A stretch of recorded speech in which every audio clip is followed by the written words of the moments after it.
to that as well. We're going to go straight into the next panel discussion.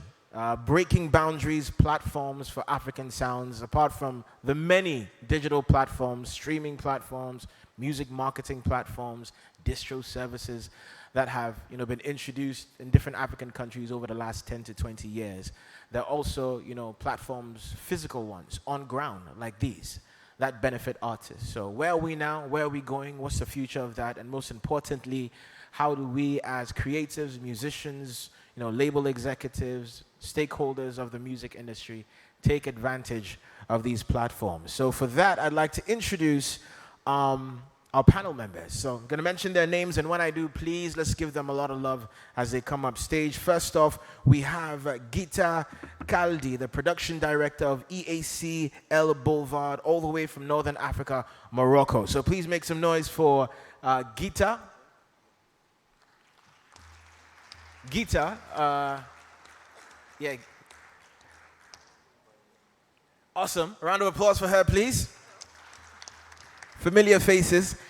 Next, I'm just going to call him, the landlord, because we're here in his homeland. Mr. Yusuf Mahmoud, the director of Southeast Busara, the festival, well known on the island of Zanzibar. Thank you so much. Mr. Landlord. You get into any trouble, just call him. He'll sort you out. Asante. Unfortunately, we couldn't have Craig Kaiga from Kenya. It would have been great to have him here. He couldn't make it.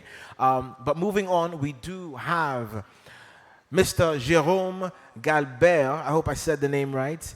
He's a founder of Sakifo and Zakifo Festivals and Sakifo Records as well. Please make some noise for him as well. And then also, a lady from Switzerland. She's the co-founder of Show Me. Her name is Elizabeth Stmann. Please make some noise for her as she comes up. Welcome, welcome, welcome. And finally, our moderator, and I'm so happy to have someone from the country of Rwanda. I've always said we don't hear or see enough of Rwanda on the African music scene. So to have him finally join us to put some perspective on all of that and also moderate this panel, please make some noise for Eric Soul, ladies and gentlemen, DJ and founder, head of Afro Groove Rwanda. Awesome. So I'm going to just hand over to Mr. Eric Soul. Whenever you're ready, you can take over.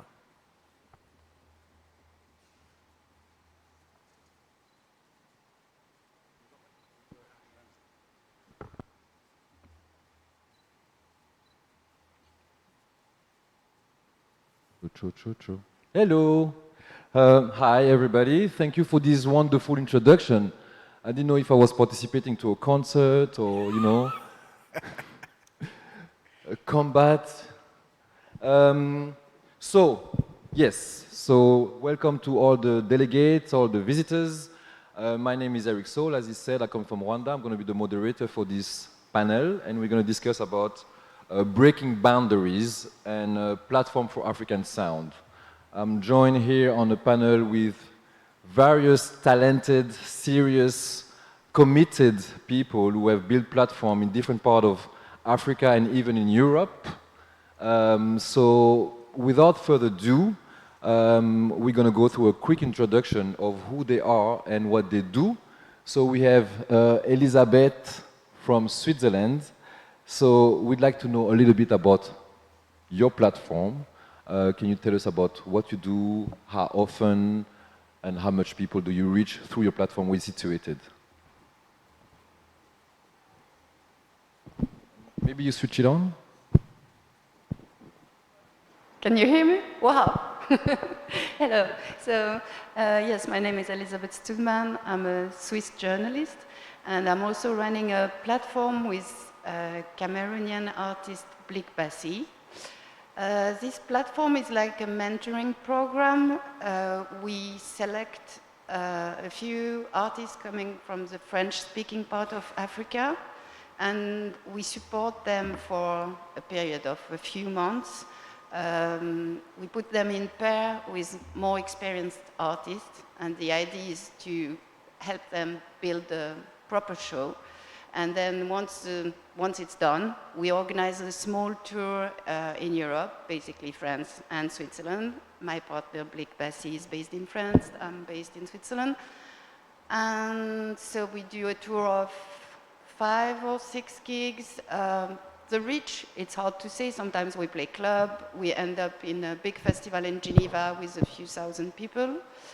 And during the tour, they are also meeting people from the music business and making contact. And the idea is really to help them develop their career. Great. So you're reaching a lot of people through your platform in Switzerland. We have also Jerome from Sakifo in the Indian Ocean music market. You have your own platform too. Can you tell us all about the platform itself, the reach, and the frequency? Good morning. For the Sako Festival, it's a platform in itself. We reach about 35,000 people on Reunion Island and programming around 50 bands every year. As a festival, we're member of another larger platform, which is the circuit of festival called Igoda.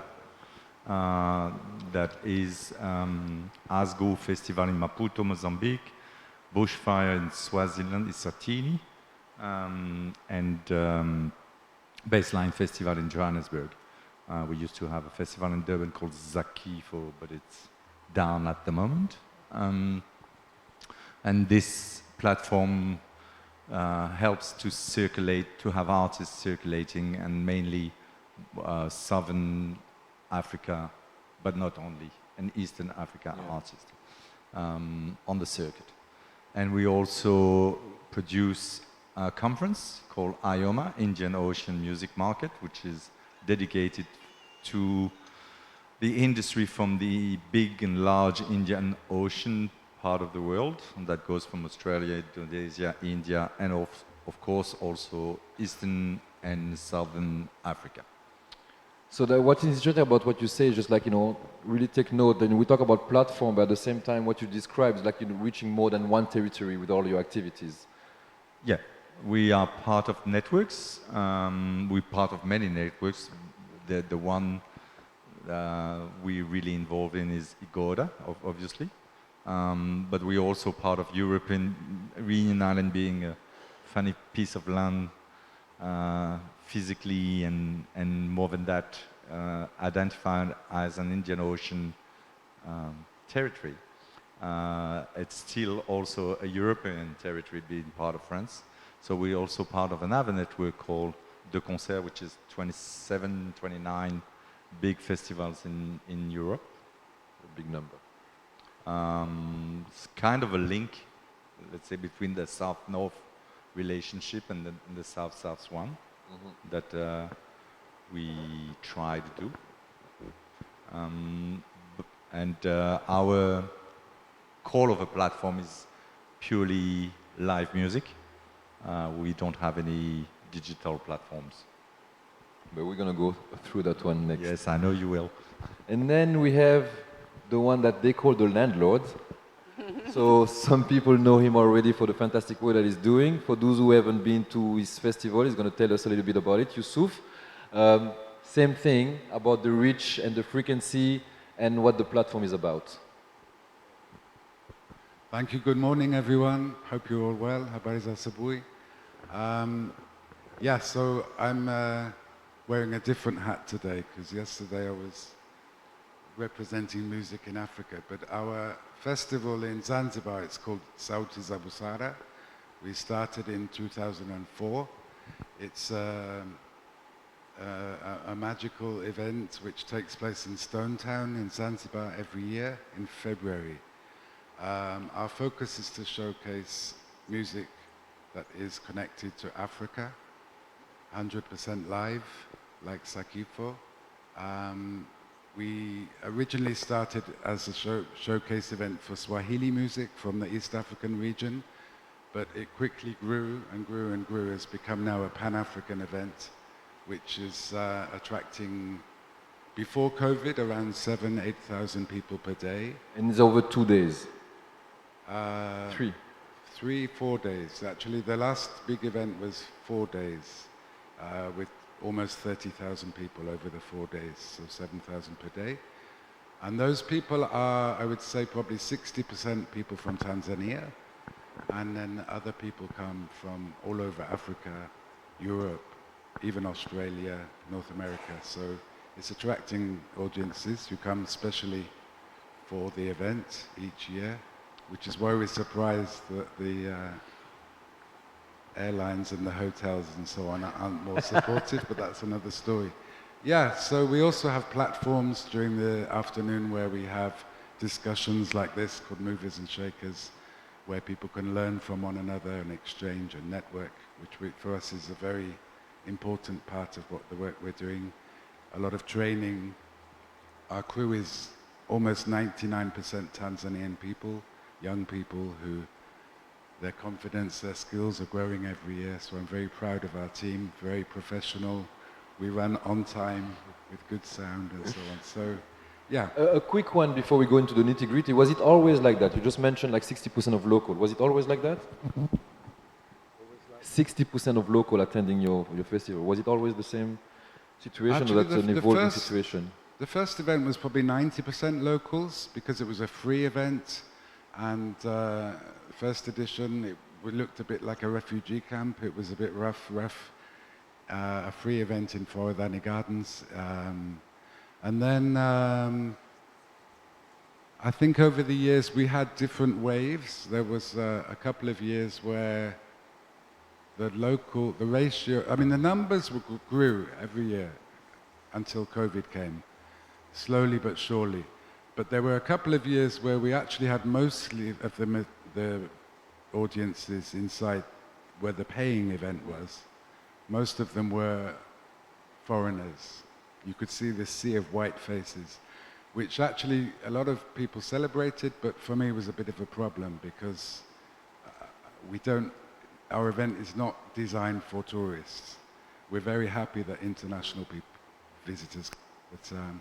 So for the last 5-6 years, we've really worked hard in the programming and the promotion and the marketing and the languages we use to bring back the Tanzanians. And I think now we're steadily at around 60% Tanzanian, 70% East African audience, and then all these international visitors.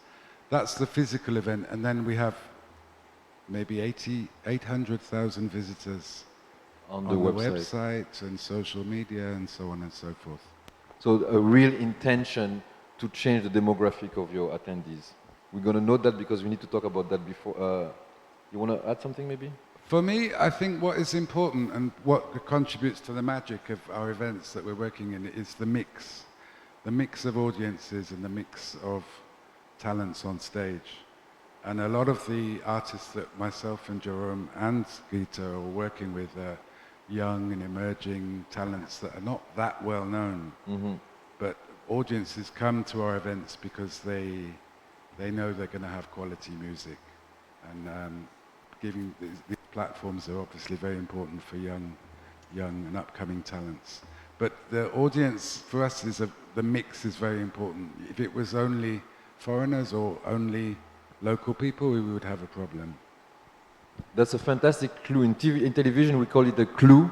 So that give us an access to Rita when you talk about mix. Rita is working from Morocco. She's a lady of many hats, many projects. But on this specific panel, we're going to talk about the platform which she's kind of leading right now, called Boulevard in Casablanca. Tell us a little bit about your platform, how long you've been working with them, the reach, the impact, the frequency. Thank you. Hello, everyone. So I'm Rita Khaldi from Morocco. I think the main subject is going to be Boulevard Festival, which is one of the festivals from an organization called ACCES Boulevard for Éducation Artistique et Culturelle. So this festival had his 20th edition this year. So it started in 1999. It's a 10-day festival with 6 days or 7 days of stage music. It's a springboard dedicated to discovery of new music acts in Morocco. So the reach is 100,000 people in the audience. So depending on the year, we have a capacity of 20,000 in a rugby stadium. But we have also a reach of the new musical projects that are competing or sending their applications. So the reach for this year, for instance, was 280 bands that sent their proposals. We had to choose from, so 200 was only on hip hop. So we have three, it's large, sorry, if you can stop me if... no, we need to know about Boulevard. Each day is dedicated to a specific style. We have hip hop day, rock and metal day, and fusion music day. So for instance, this year we had 200 demand from hip hop bands, 40 from the fusion bands, and a little from rock and metal, which is normal because it's an alternative music, and our role is really to put highlights on those kind of musics that we don't listen to in the radios, that we don't give space to express their music genre. So we have the reach for these bands, and we have the reach for the audience. We have no VIP space. It's free entrance for everyone. And it's, the festival is happening in September, and it's closing a whole year work because we run also a music center called Boulevard, where we have space for rehearsals, where we can incubate projects. And it's really a physical platform for musicians that come and discuss, and we try to accompany to really get into a professional level. And it happens in this 20th edition, where in the hip hop, for instance, we had only local headliners because we had now champions in our region in hip hop. And this is a change that we see happening this last 20 years in Morocco. It was a music that was really kind of forbidden, and now it's really at the top of the musical industry in Morocco. Thank you. So we have here different people leading and managing different platforms spread out over the territory in Africa and Switzerland. So this is very interesting because when we talk about building platform for African music, let's also understand what happened with African music. There's been, you can see the commitment, like decades and décennies en français, of commitment and work towards like offering platform and building platform to sustain artists and artistry and expression spread all over the continent. Also, we've been talking about that.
When I project my voice... Oh, okay, I'm back. Okay, I'm back.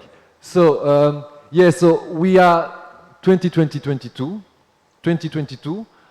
We see an increase of corporates, opportunities, companies, institutions rushing to Africa and talk about the content, the creative content that Africa is producing.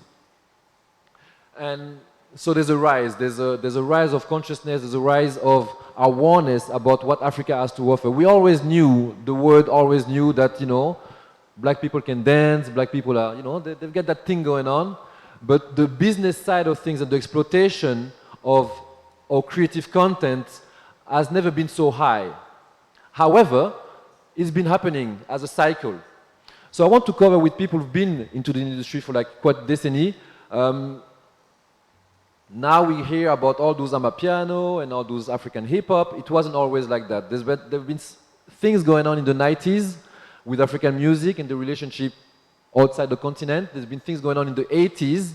So I would like to go through the panel and from your experience to discuss a little bit about those waves of like, oh, Africa, the music of Africa is the biggest thing. We can create, you know, global superstar like from the Youssou N'Dour to the Touré Kunda. You know, everybody has seen them. But in terms of business, in terms of like sustainability, in terms of economy, can we go a little bit about that rise, that cycle of the rise of African music and what was okay? What did you observe that was okay? What you observed that wasn't that right? Maybe I'm going to start with you. Jérôme, I'm interested in your perspective because you seem to be like been there for a while and you saw things.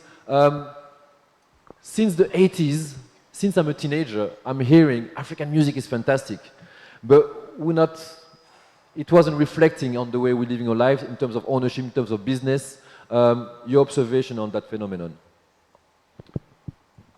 I think the difference now is more that we're less isolated than we used to be. Sarah is 20 years old, Sakifo is 19, Bushfire must be around the same.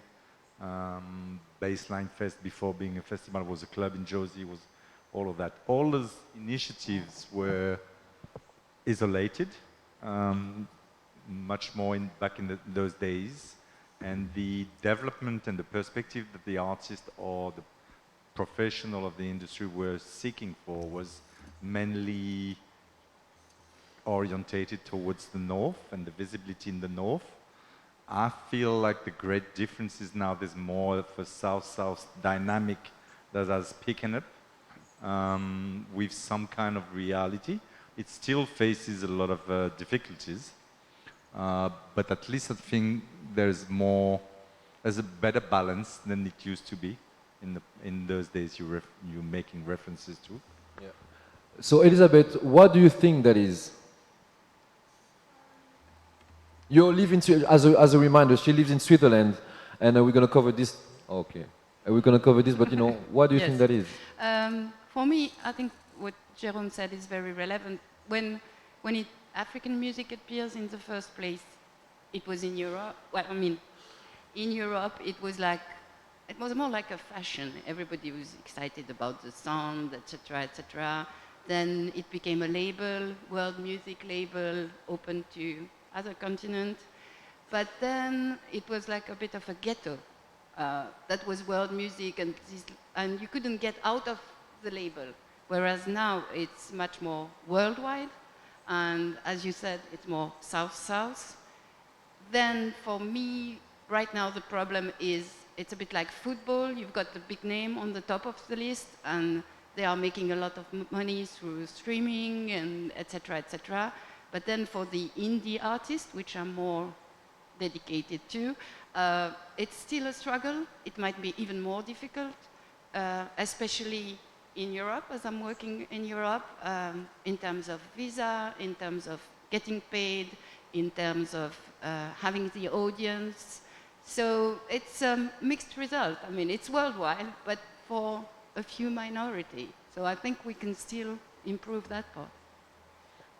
Rita, she mentioned something about, you know, the difficulty of visa, of bringing those artists. You do like a very wide selection of artists in different genre, plus underground, alternative, progressive, nothing mainstream, nothing that's gonna, you know, make people like, oh my God, I need to go and see those artists. You know, you're presenting them. How much percentage of international artists is involved how much intention to bring international artists is from your platform?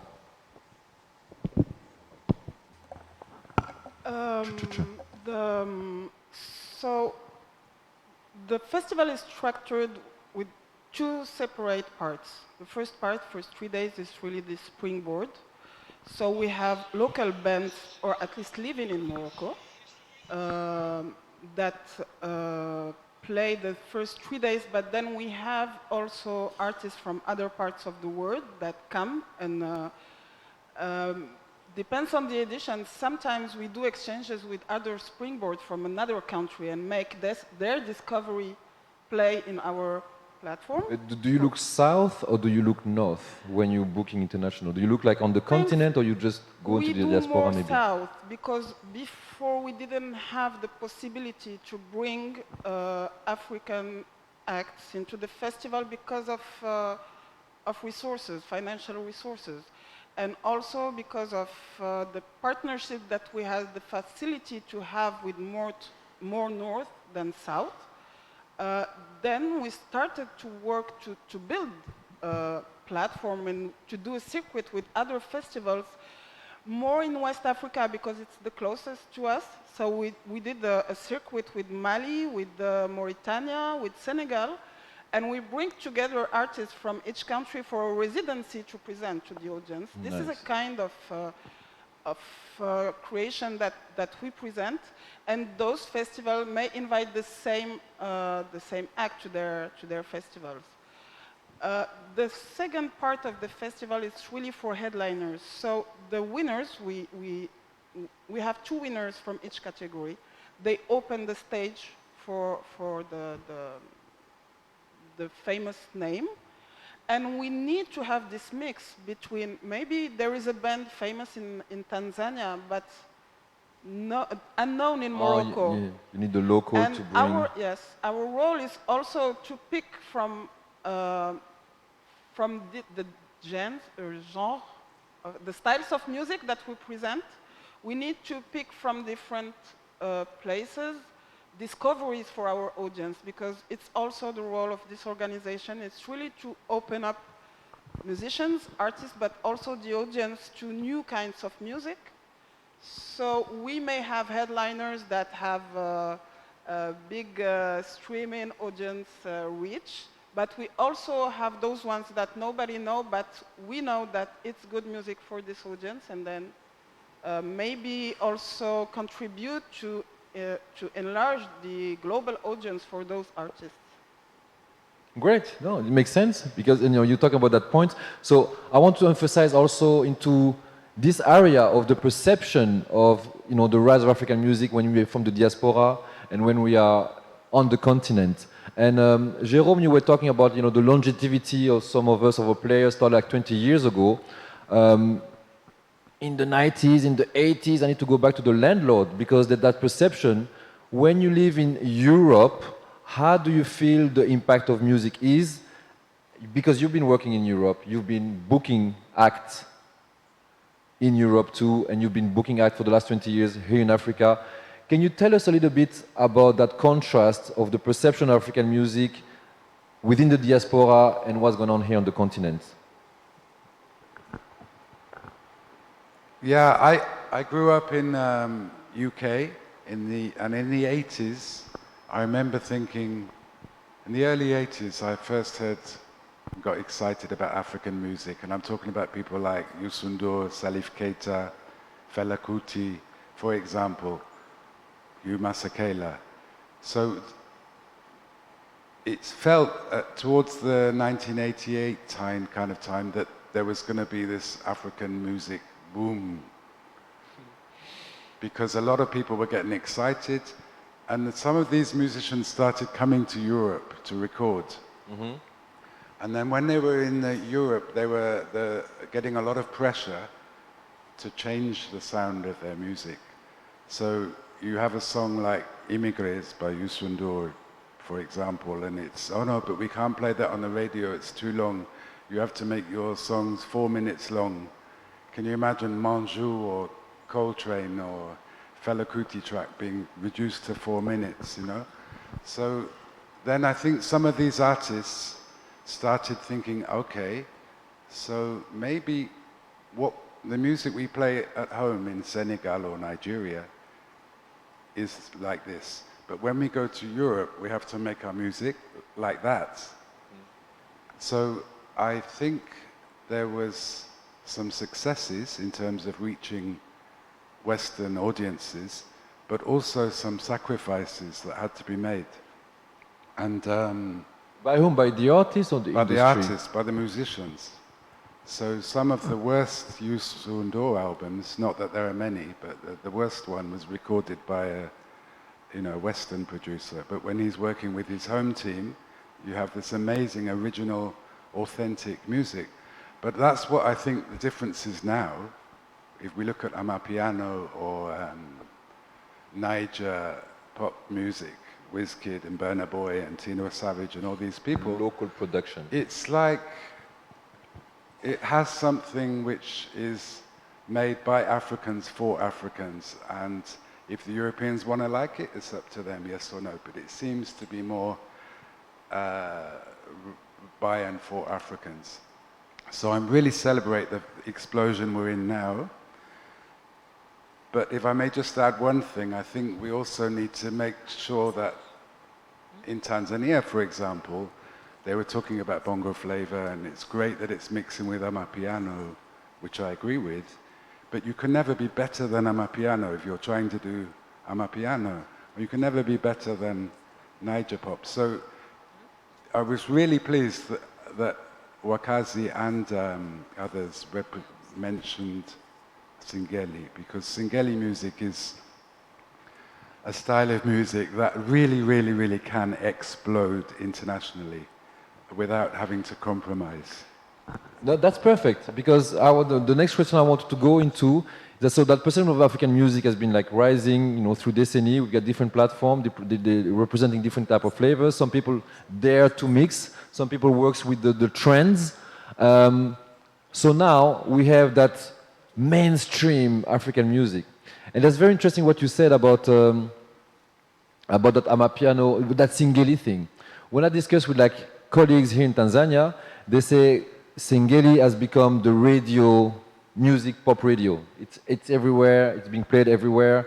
But when you go to outside of Tanzania, if they're not aware of the scene, the Singeli music, I've got young DJs, for example, who want to very interested into what's happening on the African scene back in the UK or Paris. All of a sudden, they just go and anything African, they're just buying it to get some kind of relevance. This is what's going on in Europe. Huh? A lot of people just try to adopt African music for relevance. Sorry, Eric, but just to correct you, Singeli music in Tanzania is hugely popular in the ghetto, but it gets very little support from radio or television. It's beginning to now, because Zuchu and Harmonize and a few of It was a Singeli producer who told me that, so he was a bit biased, I think. But that's perception. So there's that underground alternative scene, there's the mainstream. Can we talk a little bit about this in terms of how you decide for your platform and how we have the contrast of commercial music, the impact of African music become commercial, and then we have all that niche of wonderful talent who just need to get into those alternative and underground type of scene. How can we nurture that, and what is the contrast? Maybe a perception from Switzerland, and then we're going to go everybody to that. I would like to know, to break down, because for the next point it's very important to understand that the breakdown of what's going on in the mainstream shouldn't stop, interfere, or suppress the importance of what alternative and underground scene is. Because sometimes the underground become mainstream. It's just a question of time. Yes, I'm not sure I'm the right person to answer that question, but perspective. In my opinion, it's we need both. I mean, we need the underground scene, we need the mainstream scene, and as you said, it's always nourishing each other. Maybe not at the same time, but after a while, you can see that this underground thing, or some aspect, maybe not the full music, but even the panel before, they were saying, and authenticity is the thing. If audience is getting into music, there must be a hint of authenticity. And that's why it's always mainstream, underground, underground, mainstream. That's my view of the music. So with the many platforms that you have over the Indian Ocean, is it something that you perceive, is it even the question relevant in the way you're working to know if you're mainstream or underground? I would say it's relevant for Sakifo, it's not for Ioma. Why? Because for Sakifo there's an economic dimension, and a mainstream artist is not only someone earning a lot of money, is also someone that a lot of people want to see. So we're working on an island where in the past we had to wait a long period of time before artists, like the artists Yusuf were mentioning, the Youssou N'Dour, and this sound was not coming from Africa to us. Miriam Makeba wasn't coming to us. Yuma Sekela, it was coming from Paris. So it was coming from South Africa to Paris and then from Paris to Reunion Island. So we broke that. But the people want to see main. I remember one day we had Stromae on the festival. It wasn't the main act. But 2 years after, it was huge. So the fact that we had him early helped us to have him for a very extremely reasonable price compared to what he was charged. Which year was that? The first time was just before Alors on danse, the first hit. Before it became. And then we sort of, you remember that song when he's drunk in Brussels, and he released that song on the platforms, and that was like massive and Formidable. Formidable. And the minute it was out, I called the agent and I said, "You're going to save us one show out of this tour because we're not going to be able to afford it." And they did, actually, for maybe 25% of what they were charging Europe. So having discoveries, having young artists you're betting on is also a reward for a festival, but you need headliners to satisfy the audience as well. So it's a balance. Out of 50 bands, there's not going to be 50 headliners. There's going to be 3 or 4. The rest, there's a lot of space. But you need this economy on the festival. On Ioma, it's a strategical platform like ACCESS. It's dedicated to the industry and not to the main audience. It works differently. Ioma will happen 4 days like here in Reunion Island every year, but there's an underground part of Ioma that Ioma will have a partner throughout the year with Yusuf in Zanzibar to facilitate the circulation of artists from Reunion Island to Zanzibar. We'll have the same partner with the Alliance Française in Mozambique. There's 3 or 4 partners. So throughout the years, we did things exceptionally, like with Visa for Music, for example, because they're not concerned regionally, but we did an exchange between Visa and Ioma a few years ago, like platform to platform. So when you running a music platform, you rarely have headliners. You have tomorrow's headliners. That's what delegates are looking for. That's what the platforms like ACCESS are made for. So it's 2 different options. There's no need for a headline to attend a platform like Ioma. It's already done. The work is done. So this is the 2 differences I can see. That's good because you give me a clue again to go to the next one. Sauti za Busara, this year, 2023, your headliner is one of the biggest reggae star ever. And then on the same lineup, you have all those people that people will be discovering. It's the same case for you. You just explained that a bit earlier. You were a bit in advance where you really explained how you balance the mainstream and to give relevance to the underground and new discoveries. But that was an intentional policy. You pursued that massive headliner. Tikenja Fakoly was important for your festival. Could you do it without Tikenja? South Zabusara, we've done it for 19 years without Tikinja Fakoli, but we were trying for many years to bring Tikinja, so I'm very excited that he'll be there for our special 20th edition. Because his music, which is not that well known in Tanzania, by the way, I mean, he's huge in West Africa and Francophone Africa, but in Tanzania, unfortunately, very few people know Tikinja Fakoli. They will know him. The same with BCUC, who are performing tonight in ACCES. They'll be at South Zabusara for the second time in next February. And I think this is part of what I think it could be part of this discussion is when, you know, Africa has so many amazing talents when it comes to music. And we are often in the case where we have to decide who we're going to program at our festivals. So we invite people to apply. I know ACCES received 400 or more applications, the same for South Zabusara. But there's only 12 or 20 or 40 spaces. So how do you choose those artists? And a lot of the artists, I'm sorry to say, send very, very poor quality materials. The videos, they don't even have biographies, a lot of them. So part of our job is to help these artists have these materials so that they can get more work. And I think when artists, there are many cases, examples of artists in Tanzania who are hugely popular in Dar es Salaam and Arusha and Bagamoyo, but nobody knows them outside, and vice versa.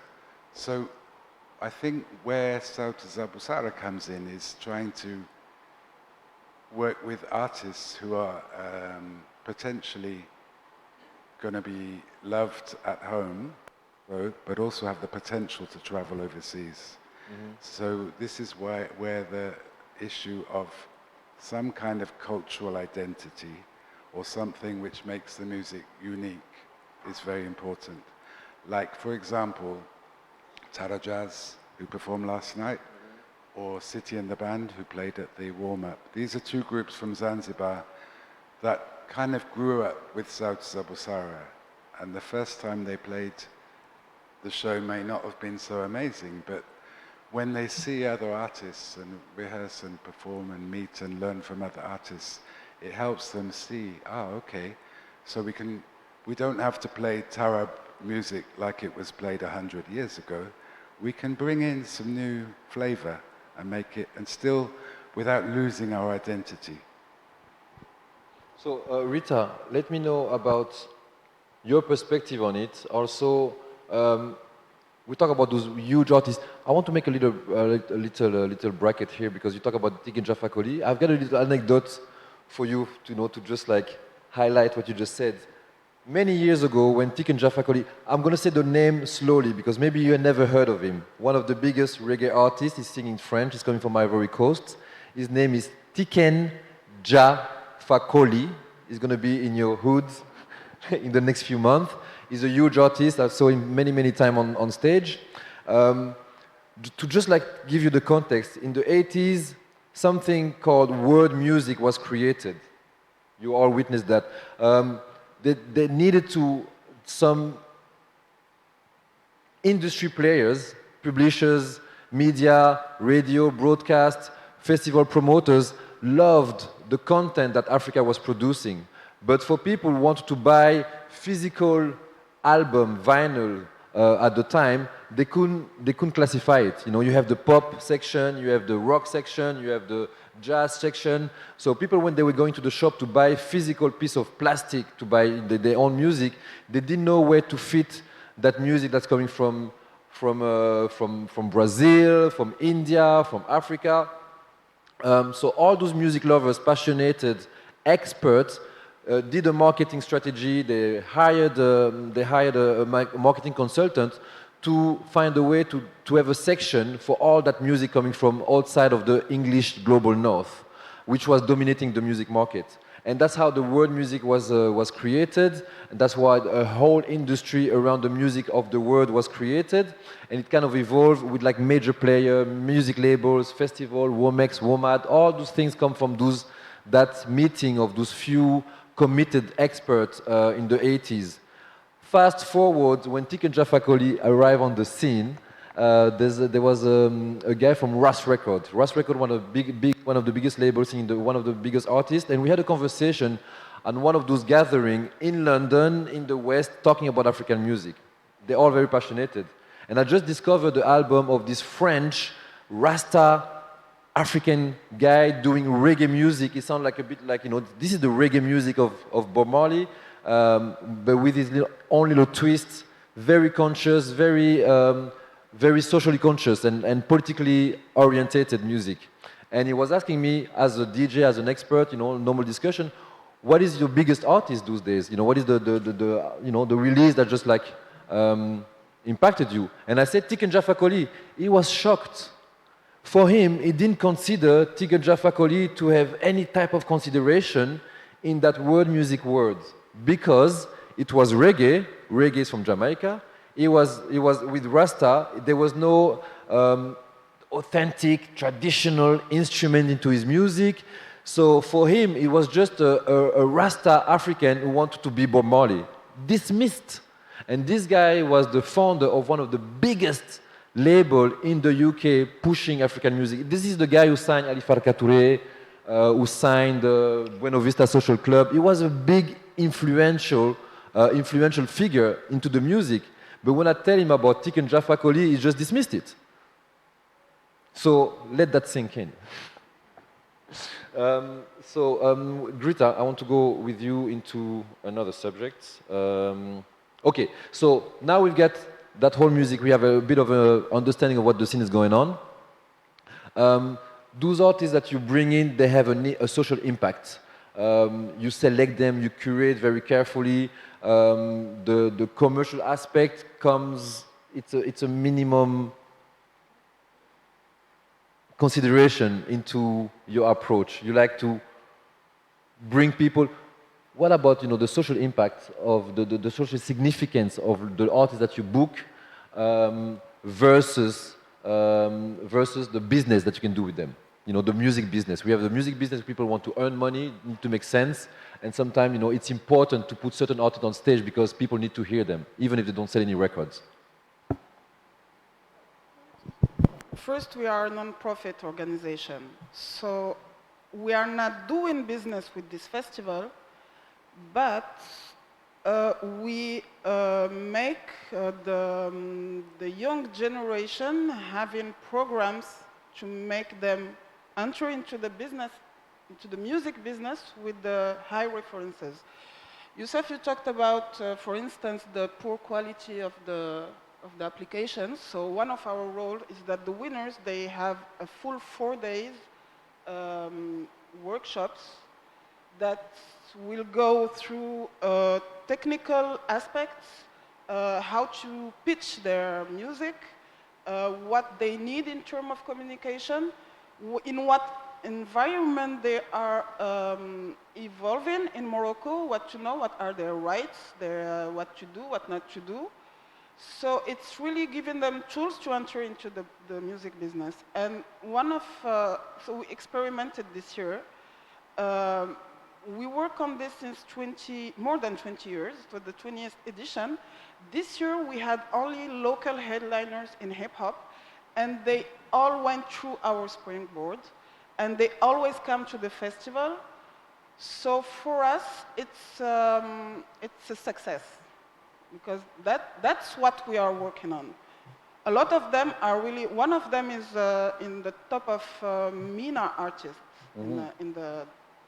So he's really into the business, but he started like any young guy doing some lines and doing hip hop. So this is, for instance, one example. But then the second part of the festival, we need for each music style one headliner international, because it is important for us to make the youngest generation share the stage with the #1 artists. So for instance, we had Alborosi for reggae, we had Vader from Poland in rock metal. So in those style of music, it is important to go through not the mainstream, but with sense for this band. You all basically in different words, kind of saying the same thing.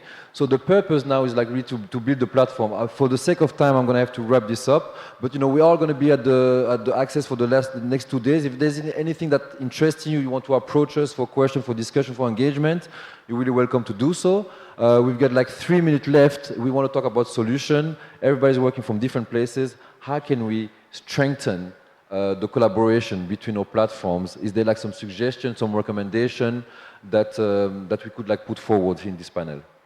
Anybody want to pick up the mic? We've got like 3 minutes. We really want to strengthen those platforms.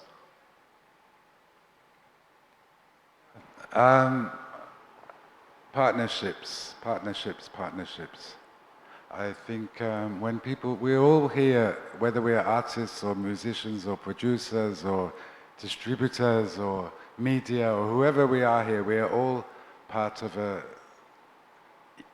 ecosystem, and we need to work together and support each other and have win-win situations. For example, all the artists who apply for Sauti za Busara, hundreds of them every year, we tell them it's up to you, but we advise you to put your profile on musicinafrica.net along with the other thousands because then if they get selected to Sauti za Busara or not, either way they're going to win because they're going to have so much more exposure. For example, Jerome, you already are partnering with a whole sort of people going through the various territory. Is there some recommendation about strengthening those platforms and the collaboration? It talks about partnership. Do you have another angle, a different angle to strengthen our platforms?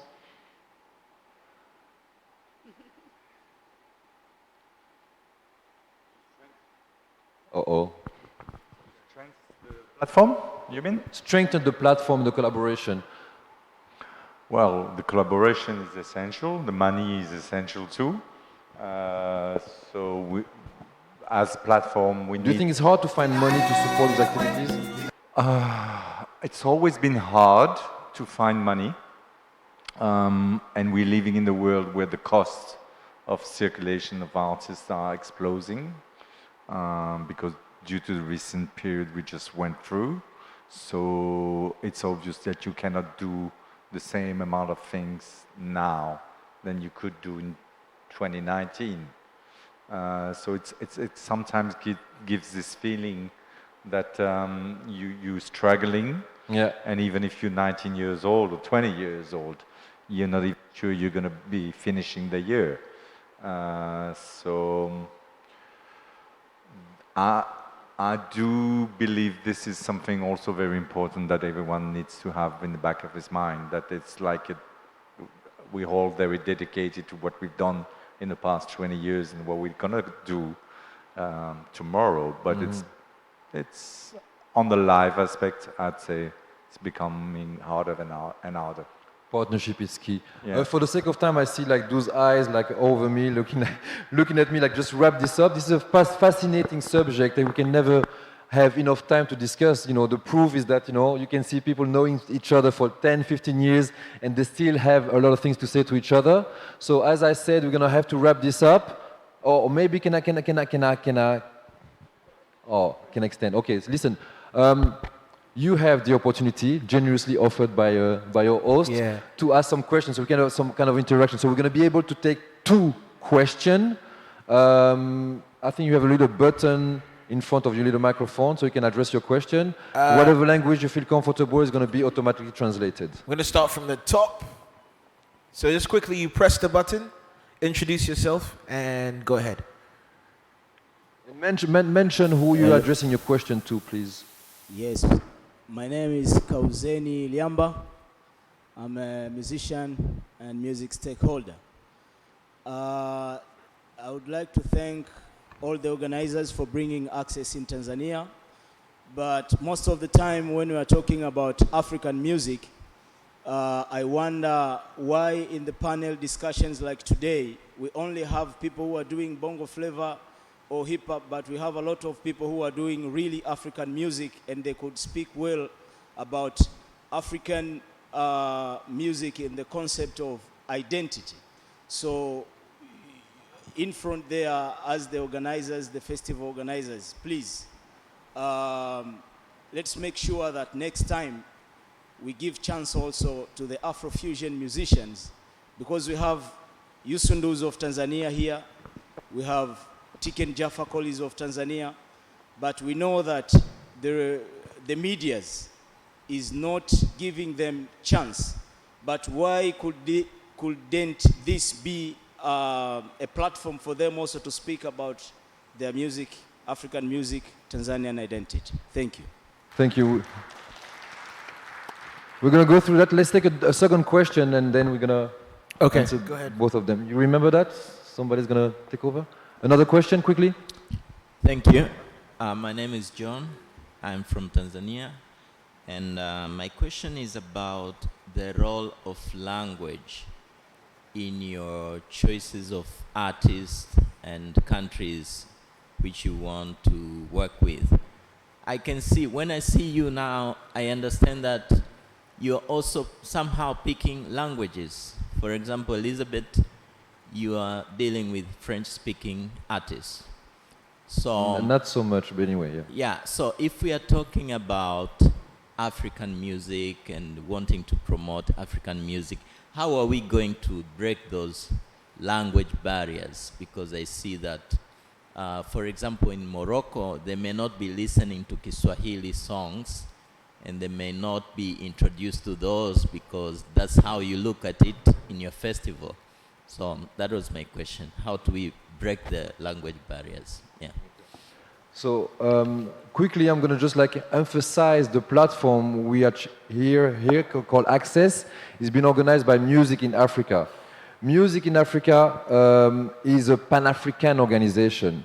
In 2022, we are here in Tanzania, so of course there's going to be a lot of interest and content and exchange based on what the relationship of Tanzania is in terms of music, but also what's going on the Pan-African level. And for those who don't know, those platforms, they showcase every type of music, whether it's underground, whether it's Swahili, whether it's French, whether it's different type of language, they do that. And for ACCESS, for those who don't know, ACCESS is a moving platform. So it's happening this time in Tanzania.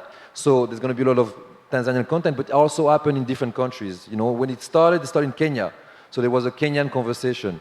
And then it was in Ghana, there was a Ghanaian conversation. And the intention of ACCESS is to be able to carry this conversation all over Africa. And there's 52 countries, 4 different languages. So those questions will come back, but just for you to know that this one is moving around and addressing those questions from every other countries. Do you want to address the second question, maybe?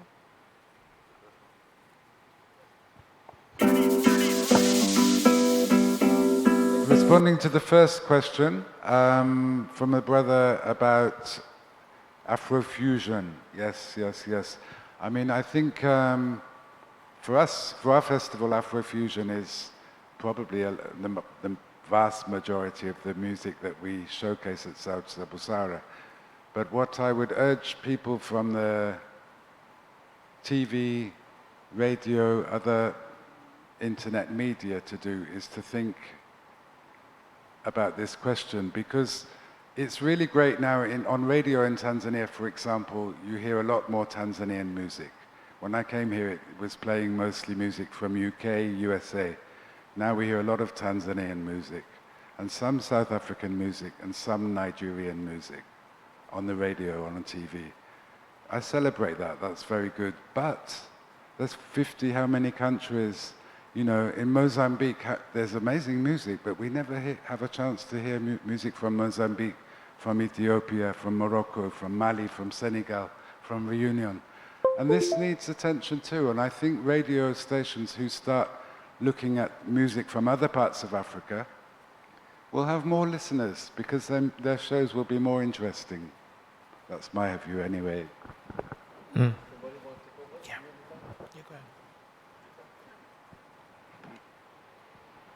So for the first question, for instance, for Boulevard Festival, Afro Fusion is 2 days full dedicated to Afro Fusion.